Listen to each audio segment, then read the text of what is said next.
Hello दोस्तों, नमस्कार। कैसे हैं आप सभी लोग। उम्मीद है कि आप लोग भी अपने अपने परिवार के साथ स्वस्थ होंगे। दोस्तों, आप लोगों से निवेदन है कि आप अगर इस चैनल पर नए आए हैं तो चैनल को सब्सक्राइब करके घंटी वाला बटन भी दबा दें। बहुत सारे लोगों ने चैनल को सब्सक्राइब तो किया है, लेकिन उन्होंने नोटिफिकेशन बटन को ऑन नहीं किया है, जिसके कारण बहुत से सब्सक्राइबर्स की शिकायत है कि उन्हें नई कहानियों के नोटिफिकेशन नहीं मिलते हैं। तो आप में से जिन लोगों ने मेरे चैनल को सब्सक्राइब किया है वो नोटिफिकेशन बटन को भी ऑन कर लें। दोस्तों, आज इस कहानी का अंत आपको अंदर तक हिला कर रख देगा, और मेरी गारंटी है कि जब आप इस कहानी को पूरा सुन लेंगे तभी भी आप पूरे दिन इस कहानी से उबर नहीं पाएंगे। ये कहानी आपके दिल और दिमाग में घर कर लेगी और एंडरसन के प्रति आपका प्यार और सम्मान बढ़ जाएगा। चलिए दोस्तों, स्वागत है आपका हैदराबाद के हत्यारे कहानी के दूसरे भाग में। पहले भाग में मैंने आपको एक टाइगर के बारे में बताया था जिसने अलग अलग जगह पर कई सारे लोगों की जान ले ली थी। अपने निजी कामों में व्यस्त होने के कारण एंडरसन कई महीनों बाद ही यहाँ पर पहुँच पाए थे। हालांकि इस टाइगर को मारने के लिए सरकार द्वारा कई सारे लोकल शिकारियों को भी लगाया गया था, लेकिन किन्हीं कारणवश टाइगर नहीं मारा जा सका। अपने काम से छुट्टी मिलने के बाद एंडरसन सबसे पहले गाजरपल्ली रेलवे स्टेशन पहुंचे। वहां के डिप्टी कलेक्टर ऑफिस से उन्हें अलीबेग और कृष्णप्पा नाम के दो फॉरेस्ट गार्ड मिल गए। इन दोनों फॉरेस्ट गार्ड को अपने साथ लेकर एंडरसन टाइगर द्वारा मारे गए एक व्यक्ति के घर पहुंचे। ये आदमी चिड़िया पकड़ने का काम किया करता था, और उस दिन दोपहर में ये आदमी चिड़िया पकड़ने के लिए जंगल में गया हुआ था। तभी टाइगर ने इसे मार डाला था। यहाँ तक की कहानी आप लोगों ने कहानी के पहले भाग में सुन ली है। जिन लोगों ने कहानी के पहले भाग को नहीं सुना है वो इस वीडियो को यहीं पर रोक कर पहले कहानी के पहले भाग को सुन लें, तभी उन्हें इस कहानी का पूरा मज़ा मिल पाएगा। चलिए दोस्तों, कहानी पर आगे बढ़ते हैं। एंडरसन जिस चिड़िया पकड़ने वाले के घर पर जानकारी जुटाने पहुंचे थे, उस चिड़िया वाले के बेटे से एंडरसन को घटना के दिन का वाकया सुनने को मिला। हालांकि उन्हें टाइगर के बारे में कोई पुख्ता जानकारी नहीं मिल पाई। इस चिड़िया पकड़ने वाले आदमी के लड़के का नाम बाला था। बाला ने एंडरसन को बताया कि 2 दिन पहले उसने पास के जंगल में एक बड़े टाइगर के पैरों के निशान देखे हैं। बाला के बाप को मरे 3 महीने से अधिक हो चुका था, और अगर एंडरसन का कैलकुलेशन ठीक है तब यह फुटप्रिंट्स उसी आदमखोर टाइगर के ही होंगे। एंडरसन ने बाला से कहा कि तुम अपने परिवार को यहाँ से दूसरे गांव में शिफ्ट कर दो, क्योंकि तुम्हारा घर जंगल के बीच में है, और अगर वो आदमखोर टाइगर यहीं है तो उसका निशाना तुम्हारे घर पर ही होगा। बाला ने उसी दिन अपनी फैमिली को दूसरे गांव में शिफ्ट कर दिया, और वो स्वयं एंडरसन के साथ अपने इसी घर पर रुक गया। एंडरसन बाला के साथ टाइगर के फुटप्रिंट्स को देखने के लिए गए। वास्तव में ये फुटप्रिंट्स नॉर्मल टाइगर के फुटप्रिंट्स से बड़े थे। एंडरसन ने बाला से कहा कि वो कैसे भी करके 4-5 पालतू जानवरों को खरीदने में उनकी मदद करे। हालांकि आसपास के गांव में पालतू जानवरों की संख्या कम होने के कारण उन्हें पालतू जानवर खरीदने में कुछ समय लगा। उन्हें सिर्फ 3 जानवर ही मिल पाए। एंडरसन ने खरीदे गए इन पालतू जानवरों को अलग अलग जगह पर बंधवा दिया। एक जानवर को उन्होंने बसईपुरम रेलवे स्टेशन के पास, दूसरे जानवर को उन्होंने चेलमा रेलवे स्टेशन के पास, और तीसरे को उन्होंने उसी जगह पर बंधवाया जहां पर उन्हें टाइगर के फुटप्रिंट्स देखने को मिले थे। एंडरसन जब चेलमा रेलवे स्टेशन के पास अपने बेट को बंधवा रहे थे तभी उन्हें एक खबर मिली कि देगवामेटा में एक महिला मारी गई है। देगवामेटा वहाँ से लगभग 30 किलोमीटर दूर था, और टाइगर ने इस महिला को 2 दिन पहले ही मारा था। 2 दिन पहले मारी गई महिला के शरीर पर टाइगर ने मांस नहीं छोड़ा होगा, और जैसा कि टाइगर की आदत है वो एक इंसान को मारने के बाद उस जगह को छोड़ देता है, इसलिए एंडरसन वहाँ नहीं गए। जब वो बाला के घर पर रात में रुके हुए थे तब उनके दिमाग में एक बात आई। 2 दिन पहले ही टाइगर ने एक महिला को मारा था, और 2 दिन पहले ही टाइगर के फुटप्रिंट्स बाला के घर के पास दिखे थे। एक ही दिन में ये टाइगर 2 अलग अलग जगहों पर कैसे हो सकता है? कहीं ऐसा तो नहीं कि यहाँ पर 2 टाइगर हो? लेकिन ऐसा भी हो सकता है कि यह आदमखोर अपने शिकार को खाने के बाद उस जगह को छोड़कर बाला के घर के पास आ गया हो। खैर, जो भी हो, एंडरसन ने विचार बनाया कि वो किसी भी टाइगर को देखते ही उस पर गोली चला देंगे। अगली सुबह एंडरसन को एक खबर मिली कि बसईपुरम रेलवे स्टेशन के पास उन्होंने जिस जानवर को बधवाया था उसे एक लेपर्ड ने मार डाला है। एंडरसन को बड़ी मुश्किल से 3 पालतू जानवर ही मिल पाए थे। अगर ऐसे ही चलता रहा तो लेपर्ड बाकी के पालतू जानवर को भी मार डालेगा। इसलिए एंडरसन उस रात मारे गए जानवर की लाश के पास मचान बनाकर बैठे। उन्होंने शाम के 4 बजे के करीब ही मचान पर अपनी पोजीशन ले ली थी। रात में जैसे ही अंधेरा हुआ तभी उन्हें अपने मचान के नीचे किसी जानवर के चलने की आवाज़ सुनाई दी। ये जानवर उनके मचान के नीचे आकर रुक गया। एंडरसन समझ गए कि लेपर्ड अपने शिकार पर वापस आ गया है। लेपर्ड बिना रुके अपने शिकार के पास गया और तसल्ली से बैठकर मारे गए जानवर की लाश को खाने लगा। जैसे ही एंडरसन को लेपर्ड द्वारा अपने शिकार को खाने की आवाज़ सुनाई दी, एंडरसन ने अपनी राइफल को लेपर्ड की तरफ पॉइंट करके राइफल पर लगे टॉर्च को जला दिया। लेपर्ड उनकी तरफ ही मुंह करके बैठा हुआ था। टॉर्च जलते ही वो चौंक गया और टॉर्च की तरफ ही देखने लगा। एंडरसन को लेपर्ड को मारने के लिए परफेक्ट शॉट मिल गया था। बिना देरी के एंडरसन ने लेपर्ड पर गोली चला दी और एक ही गोली में उन्होंने लेपर्ड का काम तमाम कर दिया। लेपर्ड को मारने के बाद एंडरसन पेड़ से नीचे उतरे और वो जंगल में टॉर्च जलाए हुए ही बाला के घर की तरफ चल पड़े। रात में 11 बजे के करीब जब उन्होंने बाला से घर का दरवाज़ा खुलवाया तब बाला एकदम चौंक गया। एंडरसन ने बाला को बताया कि उन्होंने लेपर्ड को मार डाला है। उसके बाद बाला ने एंडरसन का बिस्तर लगा दिया और एंडरसन पूरी रात सोते रहे। अगली सुबह एंडरसन को एक और नई खबर मिली। उन्हें पता चला कि चेल्मा रेलवे स्टेशन के पास उन्होंने जिस जानवर को बधवाया था एक टाइगर ने उसे भी मार डाला है। इस मारे गए जानवर की लाश के पास टाइगर के बड़े बड़े फुटप्रिंट्स दिख रहे हैं। एंडरसन तुरंत बाला को अपने साथ लेकर घटना वाली जगह पर चले गए।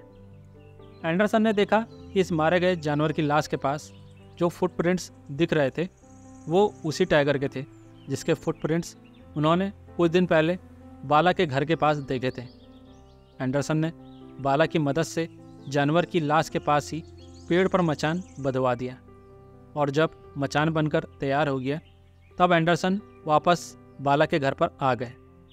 उन्होंने दोपहर का खाना खाया और अपने साथ कुछ सैंडविच और पानी की बोतल लेकर फिर से मचान पर बैठने के लिए आ गए। इस बार भी उन्होंने शाम के 4 बजे के करीब ही मचान पर अपनी पोजीशन ले ली।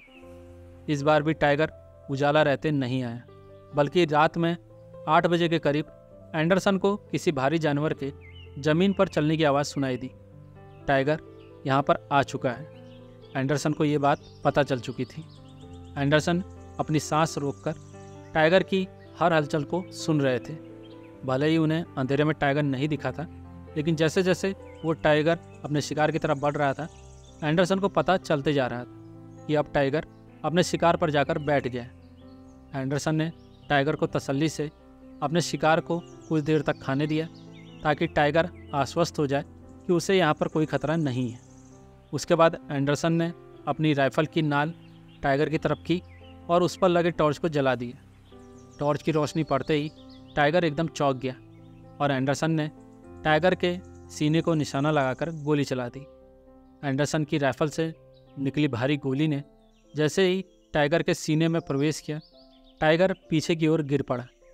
टाइगर गिरते हुए फिर से खड़ा हुआ और एंडरसन ने उस पर दूसरी गोली दाग दी। दूसरी गोली लगते ही टाइगर उसी जगह पर गिर पड़ा। एंडरसन ने अपनी टॉर्च को बंद नहीं किया और लगभग आधे घंटे बाद वो पेड़ से नीचे उतरे और वो टाइगर की लाश के पास आए। उन्हें विश्वास ही नहीं हो रहा था कि जिस आदमखोर को मारने के लिए कई महीनों से कई शिकारी प्रयास कर रहे थे, उन्होंने उस आदमखोर को इतनी आसानी से मार डाला है। एंडरसन ने टाइगर के पैरों के नाखूनों को देखा। टाइगर के सभी नाखून सही सलामत थे। उसके बाद उन्होंने टाइगर के दांतों को देखा। टाइगर के सारे शिकारी दांत भी सही सलामत थे। तब एंडरसन को कुछ शक हुआ कि शायद ये टाइगर वो आदमखोर टाइगर नहीं है। अक्सर टाइगर शारीरिक कमियों के कारण ही आदमखोर बनते हैं। टाइगर के आदमखोर बनने की 3 मुख्य वजह होती हैं। पहली वजह होती है टाइगर के नाखूनों का घिस जाना, जिसके कारण वो अपने शिकार को पकड़ नहीं पाते हैं। दूसरा तब जब टाइगर के शिकारी दांतों में से कोई दांत टूट गया हो और वो अपने शिकार के गर्दन को तोड़ नहीं पाते हैं। और तीसरा तब जब टाइगर बहुत बुरी तरीके से बीमार हो गया हो या वो बूढ़ा हो चुका हो। इस टाइगर में आदमखोर बनने के कोई भी लक्षण नहीं थे। खैर, अगली सुबह तक आसपास के गांव के सभी लोगों को ये पता चल गया था कि एंडरसन ने टाइगर को मार डाला है। हालांकि एंडरसन ने सबको ये बताने की कोशिश भी की कि वो लोग सतर्क रहें। शायद ये मारा गया टाइगर आदमखोर नहीं था, लेकिन गांव वाले ये बात मानने को तैयार ही नहीं थे। टाइगर को मारे जाने का जश्न आसपास के लोगों द्वारा खूब मनाया गया। इस घटना के बाद भी एंडरसन ने उस जगह को नहीं छोड़ा, वो वहीं पर रुके रहे। इस टाइगर के मारे जाने के 4-5 दिन बाद बाला की पत्नी को एक टाइगर ने मार डाला। दरअसल इस नॉर्मल टाइगर के मारे जाने के बाद बाला ने अपने परिवार को फिर से जंगल वाले घर में शिफ्ट कर दिया था। और जब दोपहर के समय बाला की पत्नी घर के बाहर सूख रहे कपड़ों को उठा रही थी, तभी टाइगर ने उस पर पीछे से हमला कर दिया था। एंडरसन को जब ये पता चला तब उन्होंने बाला को बहुत डांटा और उससे कहा कि बाकी के कोई भी लोग ये गलती करते तो वो उसे माफ़ कर देते, लेकिन तुम तो इस अभियान में मेरे साथ ही रहे थे, तो फिर तुमने अपनी फैमिली को वहाँ शिफ्ट क्यों किया, जबकि मैंने तुम्हें कहा था कि मारा गया वो टाइगर शायद आदमखोर नहीं है। बाला अपनी पत्नी से बहुत ज़्यादा प्यार करता था। उसकी 1.5 साल की बच्ची अब बिना माँ के कैसे जिएगी। बाला एंडरसन को पकड़कर खूब रो रहा था। अगर उसने एंडरसन की बात मान ली होती तो आज उसकी पत्नी जिंदा होती। उसे इस बात का बहुत पछतावा था। उसने एंडरसन को बताया कि जब टाइगर ने उसकी पत्नी पर हमला किया था तब वो घर के अंदर ही था और उसने अपने पत्नी के चिल्लाने की आवाज़ सुनी थी। वो दौड़कर बाहर आया तो उसने देखा कि टाइगर उसकी पत्नी को घसीटते हुए ले जा रहा है। बाला झट से घर के अंदर गया और उसने घर के अंदर से कुल्हाड़ी उठाई और वो टाइगर के पीछे दौड़ने लगा। टाइगर उसकी पत्नी को उसके घर से लगभग 200 मीटर दूर खींच कर ले आया और जब उसने देखा कि बाला उसका पीछा कर रहा है और उसके हाथ में कुल्हाड़ी है, तब उसने बाला की पत्नी को वहीं पर छोड़ दिया और वो जंगल में भाग गया। बाला ने अपनी पत्नी को देखा तो उसकी सांसें अभी भी चल रही थी। उसने अपनी पत्नी को कंधे पर उठाया और अपने घर की तरफ चल दिया, लेकिन घर तक आते आते उसकी पत्नी मर चुकी थी। बाला खूब फूट फूट के रोए जा रहा था। बाला ने एंडरसन से विनती की कि वो इस आदमखोर को मारे बगैर यहाँ से ना जाए। एंडरसन ने कहानी के पहले भाग में जिन 2 फॉरेस्ट गार्ड को अपने साथ लगाया था, उन्होंने उन दोनों फॉरेस्ट गार्ड को बुलवा लिया और बाला और इन दोनों फॉरेस्ट गार्ड की मदद से बाला की पत्नी की लाश को फिर से घटना वाली जगह पर रखवा दिया।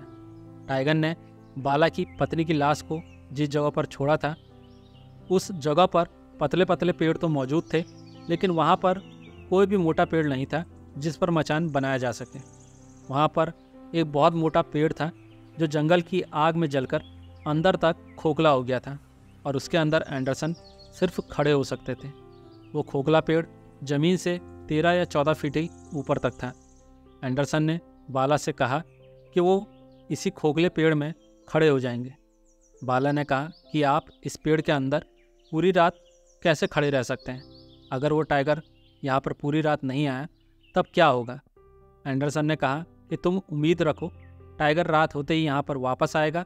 लेकिन एक दिक्कत ये भी थी कि टाइगर ने बाला की पत्नी की लाश को उस पेड़ के दाहिने तरफ छोड़ा था। पेड़ के अंदर खड़े होकर एंडरसन सिर्फ सामने की ओर देख सकते थे, इसलिए उन्होंने बाला से कहा कि वो अपनी पत्नी की लाश को पेड़ के सामने की तरफ रख दे। बाला ने ठीक वैसा ही किया। बाला की पत्नी की लाश का मुंह जमीन की ओर था और उसकी पीठ आसमान की तरफ थी। बाला ने अपनी पत्नी के हाथों और सिर को चूमा। उसने एंडरसन से कहा कि उसकी पत्नी उसे अपनी जान से भी ज़्यादा मानती थी। अगर कभी बाला की तबीयत खराब हो जाती तो उसकी पत्नी पूरी रात जागकर उसकी सेवा करती। और जब तक बाला की तबीयत ठीक नहीं होती तब तक वो उसके लिए चिंतित रहती। टाइगर ने उसकी पत्नी को मारकर उसकी ज़िंदगी ही खत्म कर दी थी। एंडरसन ने बाला के पीठ पर हाथ रखा और उससे कहा कि बाला, जो भी कुछ बुरा हो सकता था वो हो चुका है। अब बस भगवान से ये विनती करो कि तुम्हारी पत्नी का हत्यारा आज रात मारा जाए और उसके बाद फिर किसी परिवार का सदस्य इस आदमखोर का शिकार ना बने। एंडरसन ने बाला से कहा कि वो इन दोनों फॉरेस्ट गार्ड को अपनी झोपड़ी पर रुकने के लिए जगह दे दे। एंडरसन खोखले पेड़ में जाकर खड़े हो गए। हालांकि वो बहुत मुश्किल से पेड़ के अंदर समा पाए थे। पेड़ में छिपने के बाद सामने और ऊपर की तरफ से झाड़ियों से एंडरसन को पेड़ में छुपा दिया गया। उसके बाद एंडरसन ने उन तीनों आदमियों को वापस भेज दिया। देखते ही देखते शाम रात में बदल गई और जंगल एकदम सुनसान हो गया, जबकि जंगल कभी भी सुनसान नहीं रहता है। रात में विभिन्न प्रकार के कीड़े, निशाचर पक्षी आवाज़ करने लगते हैं, लेकिन वहाँ पर एकदम सन्नाटा पसरा हुआ था। एंडरसन को खुद की सांस भी सुनाई दे रही थी। रात होने के बाद एंडरसन को सामने रखी गई बाला की पत्नी की लाश भी दिखना बंद हो गई थी। एंडरसन डर रहे थे कि कहीं ऐसा ना हो कि उस आदमखोर ने उन्हें पेड़ के अंदर छुपते हुए देख लिया हो और अब उसका निशाना एंडरसन ही हो। इतने अंधेरे में अगर वो आदमखोर उनके पास तक पहुंच भी गया तो भी उन्हें पता नहीं चलेगा। एंडरसन ने अपनी आंखें बंद की और वो आसपास के जंगल को महसूस करने की कोशिश करने लगे। अचानक से उन्हें ऐसा लगा कि वो आदमखोर वहाँ पर पहुँच गया है और वो धीरे धीरे उस महिला की लाश के पास जा रहा है। हालांकि अभी तक एंडरसन ने किसी भी प्रकार की कोई भी आवाज़ नहीं सुनी थी और ना ही उन्हें टाइगर दिखा था, लेकिन जंगल में रहते रहते उनका सिक्स सेंस इतना डेवलप हो गया था कि उन्हें ऐसा लग रहा था कि आदमखोर वहीं पर है और ये बात एकदम सच थी। आदमखोर अपने शिकार पर लौट आया था। उस औरत की लाश के पास खड़े होकर उसने औरत की लाश को कुछ देर तक सूंघा। उस औरत की लाश की पोजीशन बदल दी गई थी, इसलिए टाइगर को कुछ शक हुआ। उसने उस औरत की लाश को अपने मुंह में दबाया और उसे घसीटते हुए उस तरफ ले जाने लगा जहां पर दिन के समय में उसने उस औरत की लाश को छोड़ा था।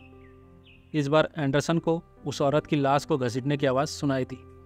एंडरसन पूरा श्योर हो चुके थे कि आदमखोर उस औरत की लाश को खाने के लिए ले जा रहा है। उन्होंने टाइगर को रोकने की कोशिश नहीं की। वो चाहते थे कि टाइगर इस महिला की लाश को कहीं पास में ही रखकर खाने लगे और जैसे ही उन्हें लाश को खाने की आवाज़ सुनाई देगी तब वो खोखले पेड़ में से निकलकर उस तरफ घूमकर टॉर्च की मदद से टाइगर पर निशाना लगा देंगे। ना जाने कैसे टाइगर को ये पता चल गया था कि पहले वाली जगह पर उस औरत की लाश को खाने में खतरा है और जब उसने उस औरत की लाश को पुरानी जगह पर रख दिया तब वो इत्मीनान से बैठकर उस औरत की लाश को खाने लगा। एंडरसन ने टाइगर को लगभग 10 मिनट तक उस औरत की लाश को खाने दिया। उसके बाद उन्होंने बहुत धीमे धीमे करके लगाई गई झाड़ियों को किनारे हटाया। उन्हें ये काम बहुत सावधानी से करना था, नहीं तो हल्की सी भी आहट होने पर टाइगर को ये पता चल जाता कि वहाँ पर एंडरसन छुपे हुए हैं। एंडरसन को उस पेड़ से बाहर निकलने में लगभग 5 मिनट का समय लगा होगा और जिस तरफ से उन्हें टाइगर के खाने की आवाज़ सुनाई दे रही थी उन्होंने उस तरफ अपनी राइफल को करके टॉर्च जला दिए। उन्होंने देखा कि टाइगर का खून से सना मुँह उस औरत की पीठ पर से मांस को नोच रहा था। जैसे ही टाइगर ने टॉर्च की रोशनी देखी टाइगर वहाँ से उठने लगा। तभी एंडरसन ने उस पर गोली चला दी। गोली चलते ही टाइगर वहीं पर लड़खड़ाने लगा।